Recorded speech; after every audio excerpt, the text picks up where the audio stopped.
In this episode, we're going to talk about spooky, scary 80s action figure playsets. So, stick around.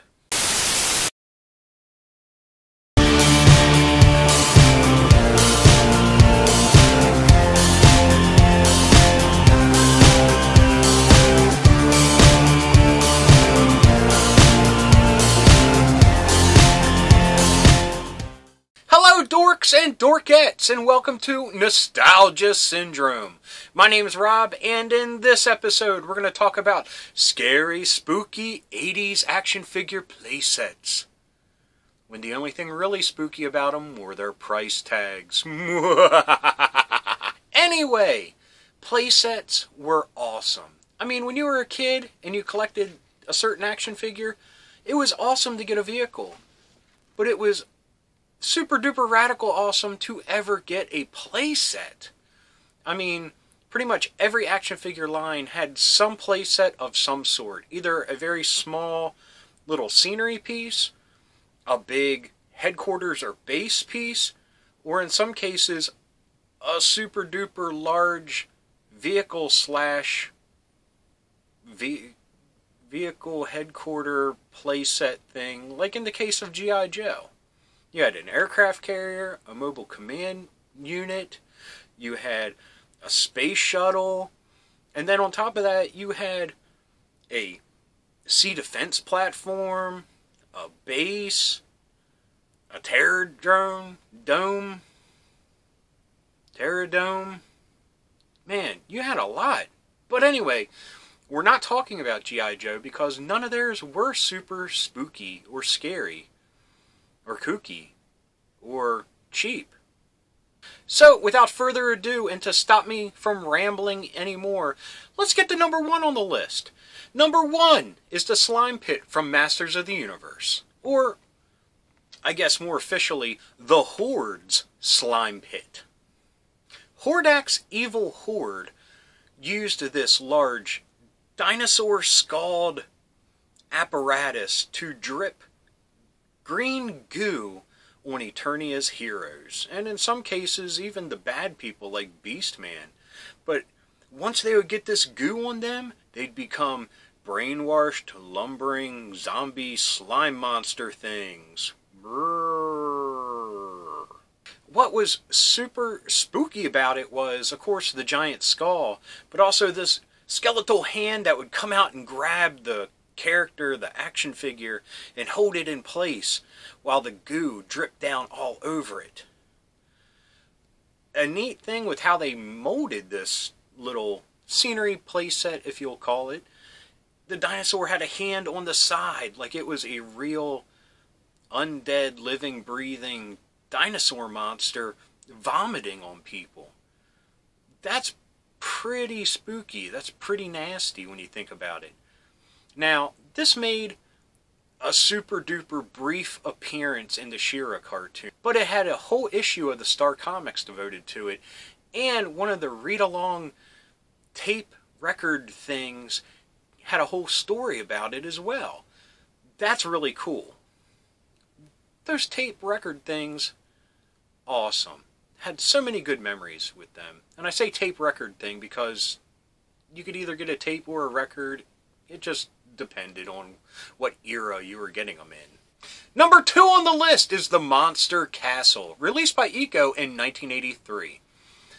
Now, this toy has a lot of contention around it because collectors nowadays don't really understand where it falls in line with the action figure landscape.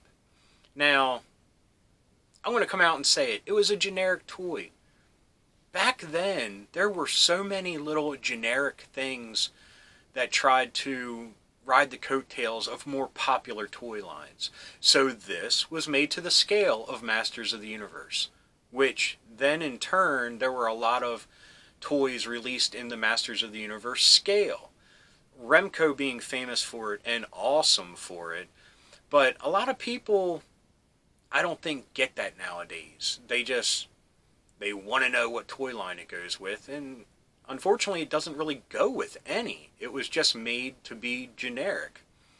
Now, It has a very reminiscent of Castle Grayskull color scheme, and it looks like ruins that could be off of the castle in some way, shape, or form. Now, this relates to the slime pit for the simple reason that the slime pit had a hand that grabbed onto people.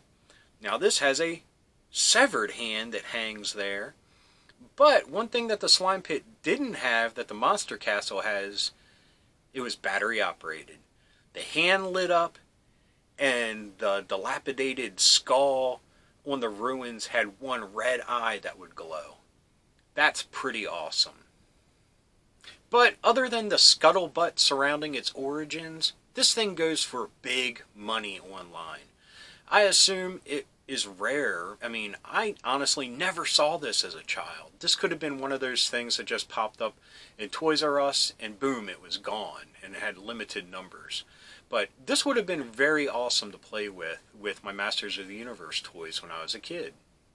Number 3 is something near and dear to my heart, and I wish I had one as a kid and today. And that is the Fortress of Fangs from the Dungeons & Dragons toy line made by LJN. Released in 1983, the Fortress of Fangs was jam-packed with features.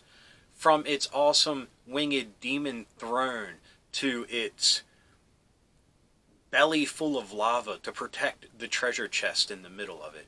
It had everything from a little jail cell to a little chute that people would fall through.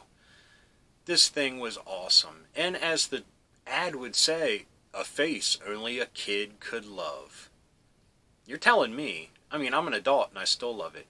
The whole dragon motif, it just fits in with Dungeons & Dragons. I mean, especially the early days when you would find a dungeon and it would have a dragon's head beckoning you in to crawl through it and try to find its riches and kill its goblins. On a side note, there was a second playset planned with the Dungeons & Dragons set. This one based on a stone head, I believe.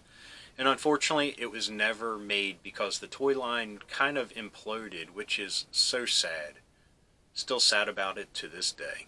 Number 4 on the list is probably one of the biggest playsets on the list, and that is the Hive from Sectaurs.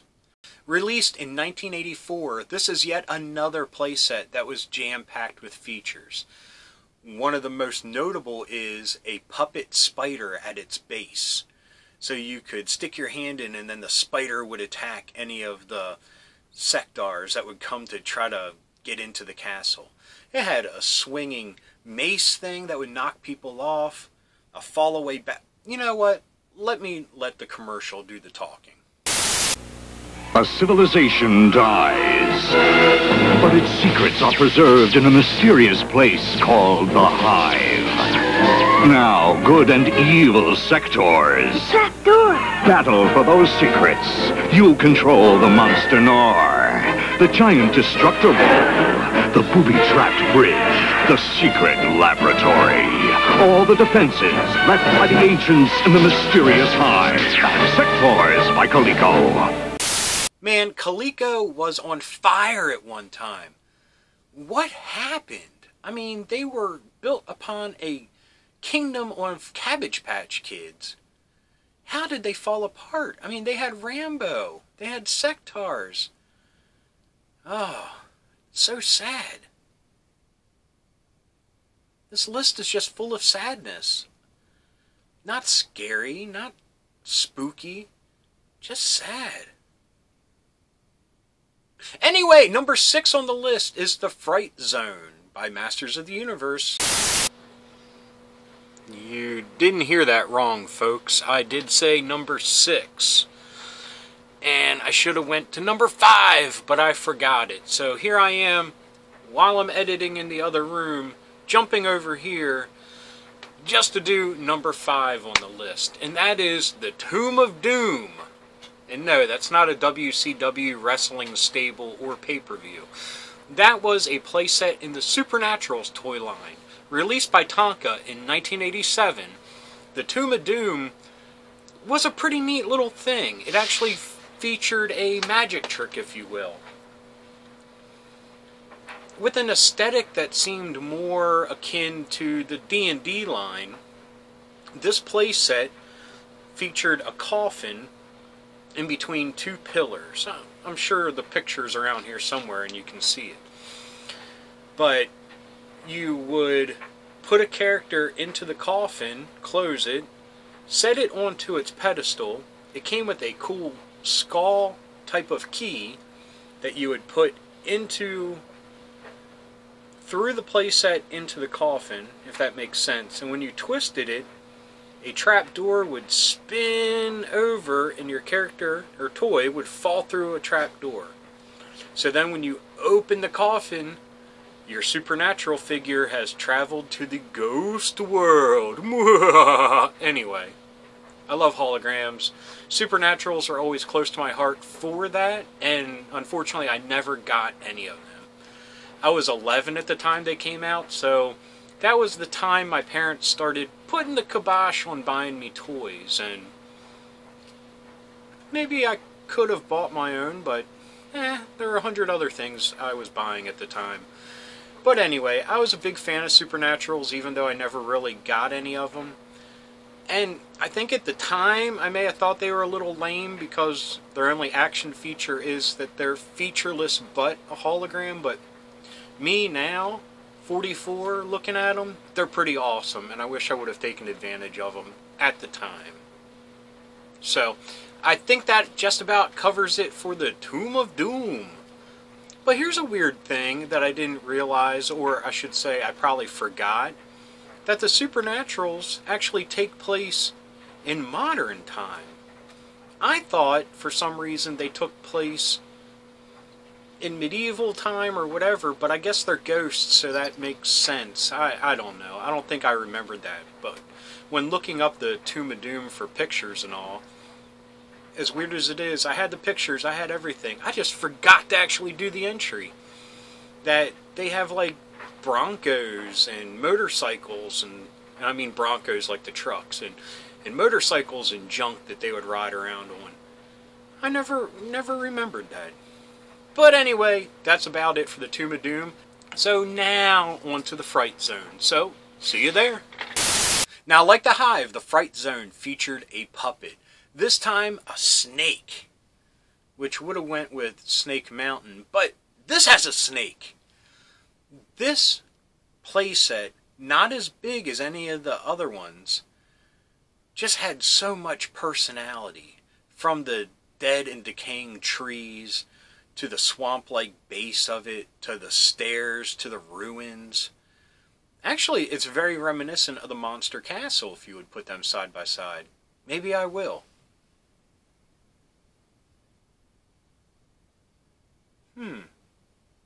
Anyway, this was a great little playset. I had a friend that had it, and I just loved it. I coveted thy neighbor's playset. I wish I had this thing so badly. Of course, today, heck yeah, I still want it. I mean, I'm running out of shelf space in here in the laundry room, but I'd find a home for it. I definitely would. Now, this is spooky and scary because of the ambiance coming off of this thing. It's just perfect, and perfect for Halloween. Anyway, folks, that was just a quick list of 6 spooky, scary 80s action figure playsets. Please excuse all my crazy ramblings, but I'm just having fun. I hope you guys are too. And if you did, please give me a thumbs up. If you got something to say, please leave a comment. I love reading them, and I love getting back to everybody. And if you're new around here and you enjoyed this or any of the episodes that YouTube is recommending down here, please hit subscribe. And if you hit that little bell icon, you'll be notified whenever there's a new episode. So, until next time, thanks for watching. Keep being rad and stay dorky.